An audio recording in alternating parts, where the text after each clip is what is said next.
প্রবল হই হট্টগোলের মধ্যেই লোকসভায় পেশ হলো এক দেশ এক ভোট বিল। একটা তথ্য দিই যে 1957-এ যখন সেকেন্ড লোকসভা ইলেকশন হয়, তারপর রিপোর্ট পেশ হয়, তখন কিন্তু কংগ্রেস গভর্নমেন্ট ফুল মেজরিটি ছিল। তখন বলা হয়েছিল যে এক দেশ সাইমultaneously ভোট হোক এবং ভোটটা 15 দিনের মধ্যে হয়ে যাক। তখন সবাই সেটাতে স্বীকার করেছিল যে হওয়া উচিত। তারপর এটা বিভিন্ন কারণে আপনার 1968, 1969 বিভিন্ন স্টেট গভর্নমেন্ট কংগ্রেস টপল করে দেয়। তার মধ্যে প্রথম লেফট গভর্নমেন্ট কেরালাতে টপল করে আপনার কংগ্রেস, যে তখনকার প্রাইম মিনিস্টার উনি। তারপর থেকে ওনাদের স্বার্থনাশী কিছু কাজের জন্য আজকে বিভিন্ন সময় যে ভোট শুরু হয়ে যায়। এবার আমরা আজকে যে গতিতে আমরা অর্থনীতিতে এগোচ্ছি, সেইটা গতিতে ধরে রাখার জন্য এবং আমরা বিভিন্ন রকম ডেটাতে দেখতে পেয়েছি বা বিভিন্ন রকম সার্ভেতে আমরা দেখতে পেয়েছি বা দেখা গেছে যে যারা এইসব নিয়ে কাজ করে তারা বলছে যে একসাথে যদি ভোট করা হয় তাহলে আমাদের জিডিপি মিনিমাম 1 to 1.5% গ্রোথ রেটে বেড়ে যাবে। দেখুন, আজকে যেই গণতন্ত্রের কথা বি.আর. আম্বেদকর বলে গেছিলেন, সেই গণতন্ত্র প্রতিষ্ঠা হওয়ার পর আমাদের কনস্টিটিউশন অ্যাসেম্বলিতে কনস্টিটিউশন অ্যাবজর্ব করার পর 3 দশক ধরে লোকসভা এবং বিধানসভা একসাথে হয়েছে। তখন ফেডারেল স্ট্রাকচারে কোনো আঘাত হয়নি, তখন গণতন্ত্রের কোনো আঘাত হয়নি। আসলে কি বলুন তো, আসলে যে আমি বললাম এইটা শুরু হয়েছিল যে স্টেট এবং জেনারেল ইলেকশন আলাদা করা, কখন থেকে শুরু হয়েছিল? যখন কংগ্রেস গভর্নমেন্ট এই যে বলেন না যে ফেডারেল স্ট্রাকচারের পরিপন্থী, এই কংগ্রেস গভর্নমেন্ট প্রথম কমিউনিস্ট পার্টির একটা সরকার কেরালাতে উনি ভঙ্গ করে দিয়েছিলেন। Only for nation 17। দেখুন, যার সংখ্যার জোর আছে, যে গভর্নমেন্ট তৈরি করেছে, সে চাইলে কালকে পার্লামেন্টে সূর্য পশ্চিম দিকে ওঠে এই বিলটাও সংখ্যার জোরে পাস করে নিতে পারে। তার মানে তো এই নয় যে কালকে থেকে সূর্যটা পশ্চিম দিকে উঠবে। আমি বলি 96 সালে তোমার মনে থাকবে পশ্চিমবাংলায় কিন্তু একসাথে লোকসভা বিধানসভা ভোটই হয়েছিল। ও উদাহরণ দিল তো যে রাজ্যের সরকার মাঝখানে কংগ্রেস ফেলে দিয়েছিল, ঠিকই বলেছে, আমি সেই প্রসঙ্গে আসছি। 96 সালে একসাথে পশ্চিমবাংলার বিধানসভা এবং লোকসভা ভোট হয়েছিল। তারপর থেকে সেটা ভেঙে গেল কেন? পশ্চিমবাংলার সরকার কেউ ফেলে দিয়েছে বা মাঝপথে পড়ে গেছে বলে কিন্তু নয়। বাজপেয়ীর নেতৃত্বে যে কেন্দ্রের সরকার তৈরি হলো বা তার আগে যুক্তফ্রন্ট সরকার যখন তৈরি হলো গুজরাল বা দেবেগৌড়া, সেই সরকারগুলো স্থায়ী হয়নি বলে কখনো 13 দিনের গভর্নমেন্ট, কখনো 13 মাসের গভর্নমেন্ট, পরে 98-তে আবার ভোট হলো, 99-তে আবার লোকসভার ভোট হলো। সুতরাং 96-তে নির্বাচিত পশ্চিমবাংলার বিধানসভা 2001 অব্দি চললো, কিন্তু 96-তে নির্বাচিত ভারত সরকার চলতে পারলো না বলে বারবার করে ভোট করতে করতে 2004-এ গিয়ে আবার লোকসভার ভোট হলো। কোথায়? হ্যাঁ, এই কারণটা ভেঙে গেল। সুতরাং ভেঙেছে খালি কেন্দ্রের সরকার হস্তক্ষেপে এমন কিন্তু নয়, বা রাজ্য সরকার পড়ে যায় এমন কিন্তু নয়, কেন্দ্রের সরকারও কিন্তু পড়ে যেতে পারে। অসংখ্য উদাহরণ আছে, রাজীব গান্ধী সরকার পড়ে গেছে, তার চন্দ্রশেখরের সরকার পড়ে গেছে, so on and so fourth. দ্বিতীয়, সুতরাং আজকে এই নিয়মটা করতেই পারে, কিন্তু যে বাস্তবতায় আমরা দাঁড়িয়ে আছি, আজ থেকে 30 বছর পরে আবার 1 পয়েন্ট এসে দাঁড়াবো, তখন হয়তো এটাকে কোনো রিবুট করা। তুমি এখন থেকে হাত তুলছো কেন? বললে তো এতক্ষণ ধরে, শোনো না একটুখানি, এটাকে রিবুট করা, তার বেশি কিন্তু কিছু না। এক, দ্বিতীয় কথা হচ্ছে ও কংগ্রেসের গভর্নমেন্ট ফেলে দেওয়ার কথা বললো। দেখো, গভর্নমেন্ট তো ভাই তোমরাও ফেলতে বাকি রাখোনি, কংগ্রেসের কোনো ভালো থাকো কি না থাকো, কোনো খারাপ তো শিখতে বাকি রাখোনি। উত্তরাখণ্ডের গভর্নমেন্ট মোদী সরকার ফেলেছে মাঝপথে, মধ্যপ্রদেশের গভর্নমেন্ট খরিদ ফরত করে এরা ফেলেছে মাঝপথে, এই কয়েক বছরের সাম্প্রতিক ইতিহাস বলছি। মহারাষ্ট্রের গভর্নমেন্ট, কর্ণাটকের গভর্নমেন্ট, এদের জন্য মিড টার্মে পড়ে গেছে, নতুন করে ভোট হয়েছে। অতএব বিজেপিও যখন গভর্নমেন্ট ফেলবে তখনও তো এই প্রশ্নটা চলে আসবে যে তাহলে সেই রাজ্যগুলো কি আবার নির্বাচিত সরকার পাওয়ার জন্য 4 বছর 3.5 বছর অপেক্ষা করবে? 52 সাল থেকেও ভুল বললো, 3 দশক নয় 1.5 দশক। 52 সাল থেকে 67 সাল পর্যন্ত আমাদের দেশে 51 থেকে ওয়ান ইলেকশনই হয়েছিল, একদম ডবল করে দিল ব্যাপারটাকে, যাকে তথ্যগত ভুল। 67 সালের পরে যে বাস্তবতাটা আমরা ফেস করেছি, এই বাস্তবতাটাই কিন্তু রিপিটেড হবে। ও পারলে সংখ্যার জোরে যে যাই বিল পাস করাক না কেন। আর আমার লাস্ট কথা এই প্রসঙ্গে আমি এখন বলছি, মানে বললে এখন অনেক কথা বলা যায়, নিশ্চয়ই পরে সেই সুযোগ পাবো। একটা কথা বলেই শেষ করছি। এই যে সুকান্ত মজুমদার বলছিলেন না, পাকিস্তানের স্বার্থ হলে এরা পাস করে দিত, আমি মাঝে মধ্যে ভাবি পৃথিবীতে পাকিস্তান বলে কোনো দেশ না থাকলে বিজেপি বলে কোনো পার্টি থাকতো না, কি দেখিয়ে রাজনীতি করতো। কিন্তু আমি একটা কথা ভেবে দেখার জন্য অনুরোধ করছি তোমাদেরকে। তো আজকে পাকিস্তানে যে আমরা রাষ্ট্র ব্যবস্থা দেখছি গত কয়েক বছরে, বারবার করে সামরিক অভ্যুত্থান, সামরিক শাসন ইত্যাদি ইত্যাদি, ভারতের গণতন্ত্র আজকে 75 পার করে 76 বছর চলছে, গর্ব করে 77 বছর চলছে। গর্ব করে বলতে পারি যে আমাদের দেশে এমনকি প্রধানমন্ত্রী খুন হয়েছেন, তারপরও আমাদের দেশ কখনো আর্মির টেক ওভার দেখেনি, আর্মি রুল দেখেনি। কথাটা আমি এই কারণে বলছি যে পাকিস্তানের গণতান্ত্রিক ব্যবস্থা যেটা দুর্বলতা, আপনারা ভারতবর্ষে কেন সেটাকে রেপ্লিকেট করতে চাইছেন? এই যে ভারতবর্ষের একটা ফেডারেল স্ট্রাকচারের জোর, যে এখানে এবং সংবিধানে পরিষ্কার লেখা আছে, ডক্টর আম্বেদকরের কথা বললো, ডক্টর আম্বেদকররা সংবিধানে পরিষ্কার লিখেছেন যে রাজ্যের সরকার কেন্দ্রের সরকারের অধীনে নয়, রাজ্যের সরকার এবং কেন্দ্রের সরকার দে আর কো ইকুয়ালস। এটা কিন্তু সংবিধানের ভাষা, ডক্টর আম্বেদকরের ভাষা, আমার ভাষা নয়। এই যে ভারতের গণতান্ত্রিক কাঠামোর এই যে জোর, যে এখানে একটা ফেডারেল স্ট্রাকচার আছে, শাসক আছে, বিরোধী আছে, যে আজকে রাজ্যে শাসক সে কেন্দ্রে বিরোধী, যে কেন্দ্রে শাসক সে রাজ্যে বিরোধী, এই স্ট্রাকচারের ফলে ভারতবর্ষের মানুষের এই যে অংশগ্রহণকারী গণতন্ত্র আজকে এত ঝড়ঝাপটা সামলেও মাথা উঁচু করে দাঁড়িয়ে আছে। যা বাংলাদেশ পারেনি, যা পাকিস্তান পারেনি, যা পৃথিবীর টার্কি পারেনি, অনেক দেশ পারেনি, ভারতবর্ষ গোটা পৃথিবীটা করে দেখিয়েছে। আজকে কেন সেইখান থেকে সরিয়ে নিয়ে ভারতের গণতন্ত্রকে আপনারা পাকিস্তানের ছাঁচে ফেলতে চাইছেন? আসল পাকিস্তানপন্থী কারা, আমরা নাকি সুকান্ত মজুমদার, নরেন্দ্র মোদীরা হচ্ছে আসল পাকিস্তানপন্থী রাজনীতিবিদ? প্রীতম আসবো না, প্রীতম প্লিজ সম্রাট বাবুর কাছে আসবো। সম্রাট বাবু ঠিক এই জায়গাতেই প্রশ্ন, সুকান্ত মজুমদার যে কথা বলছেন বা ইতিমধ্যেই আমরা লোকসভায় যা দেখেছি, বিরোধীদের এই অভিযোগ কেন বারবার করে আসছে? প্রীতম যেমন বললো যে বিশেষজ্ঞদের মতামত, অভিষেক বন্দ্যোপাধ্যায় ইতিমধ্যে এক্স হ্যান্ডেলে লিখেছেন, এক দেশ এক ভোট বিলে মানুষের নিয়মিতভাবে ভোট দেওয়ার মৌলিক অধিকার হরণ করা হবে। এই অধিকার সরকারকে দায়বদ্ধ করে। এই বিল গণতন্ত্রের ভিতের ওপরে আঘাত। বাংলা চুপ করে বসে থাকবে না। এই আশঙ্কার জায়গাটা কেন তৈরি হচ্ছে? হ্যাঁ, অবশ্যই আশঙ্কার জায়গা রয়েছে। কারণ একটা জিনিস লক্ষ্য করবেন যে বিজেপি এইবার নির্বাচনে বলেছিল আপকি বার 400 পার। আপকি বার 400 পারটা কেন? তারা 400 সিট আসন নিয়ে ক্ষমতায় আসতে চেয়েছিল। তার প্রধান উদ্দেশ্য কি ছিল? সংবিধানকে পরিবর্তন করা। এক দেশ এক ভোট, সেটা শুধুমাত্র আরএসএস এবং বিজেপির যেটা গোপন এজেন্ডা, এক দলীয় পরিকাঠামো, এক নায়কতন্ত্র প্রতিষ্ঠা করা এবং দেশে নরেন্দ্র মোদীর চাহিদা খুব সামান্য। একটা কথা বলে, খুব সামান্য বিরোধীমুক্ত দেশ।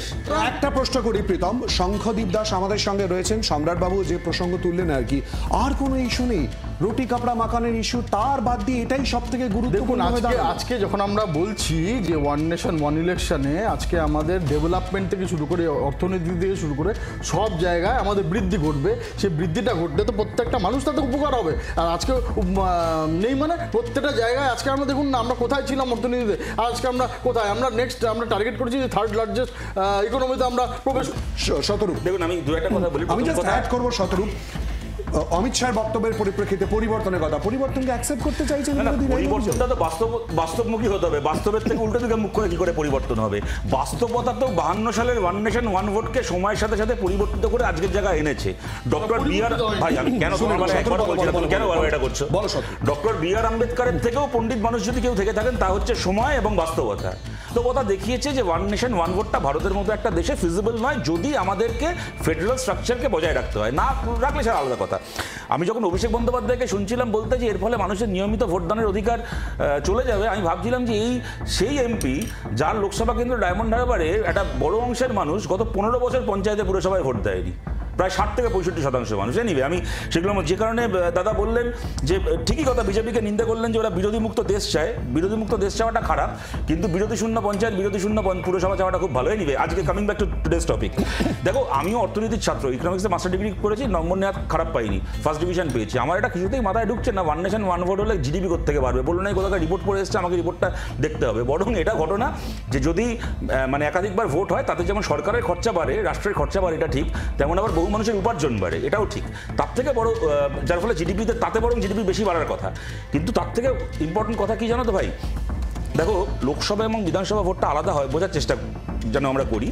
লোকসভার বিধানসভা ভোটটা আলাদা সময় হওয়ার যেটা একটা বড় গণতন্ত্রের বড় সুবিধা হচ্ছে যে ইন্টেন্সিভলি লোকসভা ভোটের সময় কেন্দ্রের সরকারের বিভিন্ন কাজ, প্রকল্প, রাজনীতি এবং তার মানুষের জীবনে প্রভাব নিয়ে আলোচনা হয়, তর্ক হয়, বিতর্ক হয়। আবার বিধানসভার সময় রাজ্যের সরকারের ত্রুটি, দোষ, ব্যর্থতা, তার কাজ, রাজ্যের এজেন্ডাগুলোকে নিয়ে ইনডেপ চর্চা হয়, আলোচনা হয়, বিতর্ক হয়। একটা লাইন কিন্তু প্রীতম যে কথাটা বা বিজেপির তরফ থেকে যে বক্তব্যটা তুলে ধরা হচ্ছে, যদিও শঙ্করদীপ বলছে এটা চোখ ঘোরানোর চেষ্টা আর কি, পুরো বিষয়টা ঘুরিয়ে দেওয়ার চেষ্টা, কিন্তু অর্থনৈতিক দিক থেকে অনেকটা টাকা সাশ্রয় হবে। আমি যেটা বললাম, এই প্রসঙ্গটা আমি তো বললাম তো সেটা, কিন্তু দেখো এটাও তো তোমার ঘটনা মানতে হবে যে আমাদের দেশের টাকাটা খরচা হবে দেশের গণতন্ত্রকে আরো মজবুত করার জন্য, নাকি আমি টাকার ব্যয়টাকে কমাবো দেশের গণতন্ত্রকে দুর্বল করার জন্য। আমি যে কথাটা বলছি তুমি এইটা বোঝার চেষ্টা করো যে বিধানসভা ভোট আর লোকসভা ভোট একটা একই সময় হওয়া মানে কিন্তু ওই যে 1-1.5 মাস স্প্যানের মধ্যে আমাকে গোটাটাকে নিয়ে আলোচনা করতে, মানে তুমি ইস্যুর পরিপ্রেক্ষিতে বলছো। আর আলাদা সময় হওয়া মানে বিধানসভার আগে 1.5 মাস, 2 মাস, 3 মাস যাই হোক, মানুষ ইনডেপ চর্চা করবেন রাজ্যের সরকার, আবার উল্টো। এই গেল এক। দ্বিতীয় কথা হচ্ছে দেখো, আচ্ছা আমরা এই যে কথাটা বলছি কি ভারতের ইতিহাস যেটা দেখিয়েছে যে এটা ফিজিবল নয়, একটা সময় বিভিন্ন সময় গিয়ে বিভিন্ন সরকার মাঝপথে পড়ে যাবে, যে কারণে তারিখ আলাদা হয়ে যাবে। এটা তুমি জানি, আমি জানি, সবাই জানে। এটা কি মোদী অমিত শাহ জানেন না? এইখানেই প্রশ্নটা হচ্ছে, তারা কি দেখেননি যে 52 সাল থেকে 67 সালে যেটা ভারতে হয়েছে তারপর সেটা কেন চালানো যায়নি? তাহলে তারা এটা কেন করছেন? কারণটা এইটা নয় তো যে আলটিমেটলি এইটা করে, এইটাকে চালু করে দিয়ে রাজ্যে রাজ্যে সরকার ফেলে দিয়ে কার্যত সেখানে রাষ্ট্রপতি শাসন জারি করে ওয়ান নেশন ওয়ান ভোট নয়, ওয়ান নেশন ওয়ান গভর্নমেন্ট এটা করতে চায়, যেখানে স্টেট গভর্নমেন্ট বলে কিছু থাকবে না, খালি একটা সেন্ট্রাল গভর্নমেন্ট থাকবে। এইটা আসল উদ্দেশ্য নয় তো? এবং সেইটা যদি হয়ে থাকে, আমি ওই পয়েন্টটাতেই আবার ফিরে আসছি, সেক্ষেত্রে পাকিস্তানের যে রাষ্ট্র ব্যবস্থা, কি ধরো বাংলাদেশের যে রাষ্ট্র ব্যবস্থা, যেটা কিনা ফেল করেছে আমরা দেখতে পাচ্ছি চোখের সামনে, আর ভারতের রাষ্ট্র ব্যবস্থার যে বুনিয়াদী যে মজবুত জায়গাটা ছিল, যে আমাদের দেশে এই ফেডারাল স্ট্রাকচারটা থাকার ফলে মানুষের ক্ষোভ বিক্ষোভ, এবং কি বলতো দুটো সরকারের মধ্যেও যেটা কম্পিটিশনের ফলে দুটো সরকারের ভালো করার চেষ্টা, যে রাজ্যের সরকার যেন আমাকে ছাপিয়ে না যায়, রাজ্যের সরকার চেষ্টা করে কেন্দ্রের সরকার যেন জনকল্যাণে আমাকে ছাপিয়ে না যায়, এই যে দুটো সরকারের মধ্যে কম্পিটিশনের ফলে মানুষের যদি কিছু সুবিধা এখানে প্রাপ্তি ঘটে, সেই সব কিছু তছনছ হয়ে গিয়ে আসলে ওয়ান নেশন ওয়ান ইলেকশন নয়, ওয়ান নেশন ওয়ান গভর্নমেন্টে যাওয়ার চেষ্টা করছে এরা। খুব গুরুত্বপূর্ণ অভিযোগ ইতিমধ্যেই কিন্তু শতরূপ একটু আগে যেটা বলছিল সেই প্রসঙ্গে বলি, শতরূপ পশ্চিমবঙ্গে অভিষেক বন্দ্যোপাধ্যায় ডায়মন্ড হারবারে কেন্দ্র নিয়ে বললো, অথচ ত্রিপুরা নিয়ে কোনো কথা বললো না শতরূপ। ত্রিপুরায় তার মানে ধরে নেওয়া যায় যে ত্রিপুরাতে পঞ্চায়েত নির্বাচনগুলোতে শতরূপ আমি তো পুরোটাই বিজেপির বিরুদ্ধে বলছি, আলাদা করে তো ত্রিপুরার মধ্যপ্রদেশ বলতে হবে কেন? এখানে অভিষেক বন্দ্যোপাধ্যায় যেটা বলছেন তার সঙ্গে ওনার নিজের কেন্দ্রটা মিলছে না বলে বললাম। অদ্ভুত কথা, অদ্ভুত যুক্তি দাদা এটা।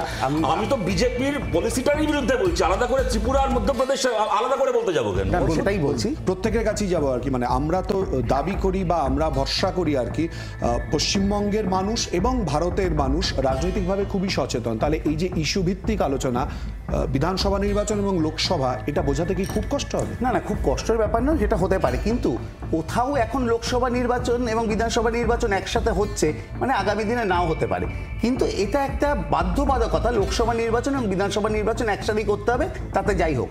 একটা জায়গা আমি বুঝতে পারছি না, অর্থনৈতিক সুবিধা হবে, অর্থনৈতিক লাভ হবে, খরচ কমবে, ট্যাক্সের টাকা বাঁচবে, তাই দিয়ে উন্নয়ন হবে, এই পরিসংখ্যানটা কিন্তু পরিষ্কার নয়।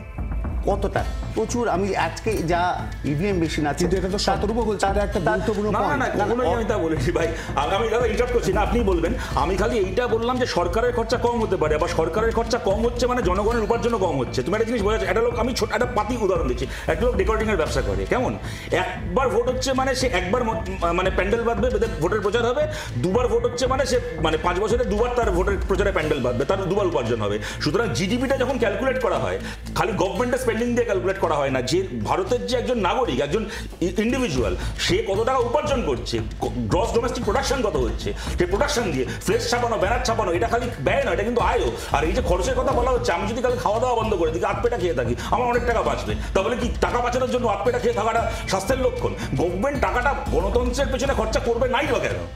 এটা কোনো সরকার যে যুক্তিটা দিচ্ছে আমার যুক্তি হতে পারে না। এটাও আমি যদি আটপেটা খাই বাইরে করব না কালকে। অর্থনৈতিক দিক থেকে এমন বাড়িতে ইলেকট্রিক বিল দেব না, এই প্রসঙ্গটাও কিন্তু খুব গুরুত্বপূর্ণ। গণতন্ত্রের জন্য কেন খরচা করতে হবে? বাড়িতে ইলেকট্রিক বিল দেব না, অন্ধকারে বসে থাকবো, ইলেকট্রিক বিল দেব না, মোমবাতি জ্বালিয়ে বসে থাকবো, আমার কোনো খরচা হবে না, অনেক টাকা বাঁচবে, ওইটা তো কোনো সুস্থ জীবন হতে পারে না। এইগুলো কোনো গণতন্ত্রের জন্য কেন খরচা করবো না? প্রীতমের কাছে এই প্রশ্ন নিয়ে আসবো। শতরূপ যে প্রসঙ্গটা বা যে চিন্তাটা শতরূপের মধ্যে ঘোরাফেরা করছে, ওয়ান নেশন ওয়ান ভোট নয়, ওয়ান নেশন ওয়ান গভর্নমেন্ট। আমি রাইটলি শতরূপ যে কথাটা বলেছে, আমি 16 আনা সেটাতে বিশ্বাস করি।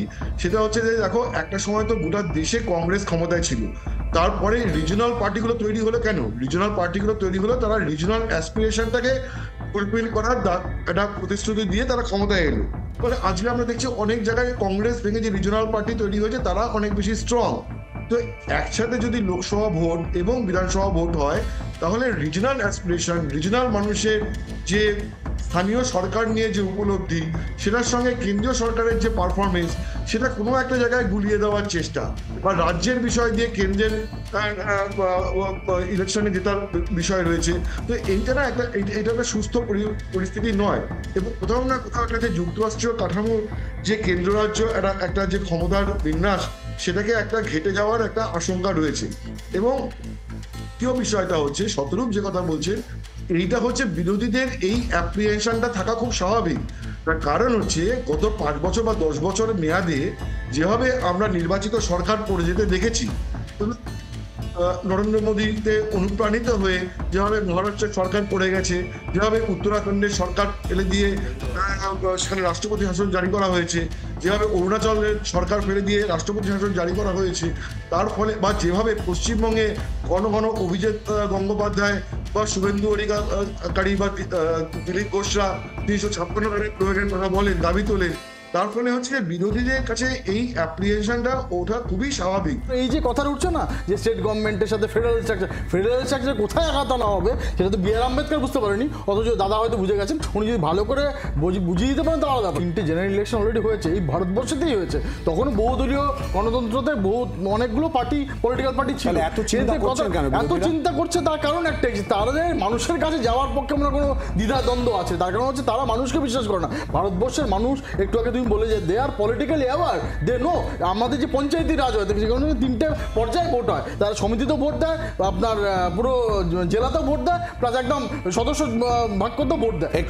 ভারতবর্ষের মানুষকে আমার সময় সংক্ষিপ্ত। আমি আমার কথা আগে শেষ করে দেবো যাতে প্রীতম আমার উত্তর দিতে পারে। দেখো, ও একটা যেটা আমাদের শঙ্করদাকে কিছুটা ব্যক্তিগত ব্যঙ্গ করে বললো যে বি.আর. আম্বেদকর জানেন না, দাদা বুঝে গেছেন। এটা তো ঘটনা যে বি.আর. আম্বেদকর দেখেননি চন্দ্রশেখরের গভর্নমেন্টের মাঝপথে পড়ে যাওয়া, বা ভিপি সিংয়ের গভর্নমেন্টের কি বাজপেয়ী গভর্নমেন্টের দেবেগৌড়ার গভর্নমেন্টের মাঝপথে পড়ে যাওয়া। এটা তো ঘটনা যে আজকের মানুষ এই বাস্তবতা জানে যেটা ডক্টর আম্বেদকর দেখেননি। সুতরাং এই যে আমরা 1 ঘন্টা আলোচনা করলাম, এই যে প্রশ্নটা বারবার উঠে আসলো যে মাঝপথের কি রাজ্যের কি কেন্দ্রের সরকার পড়ে গেলে দেন হোয়াট, 1 ঘন্টার আলোচনায় কি এর কোনো স্পেসিফিক উত্তর পেলাম ব্যক্তিগত আক্রমণ ছাড়া?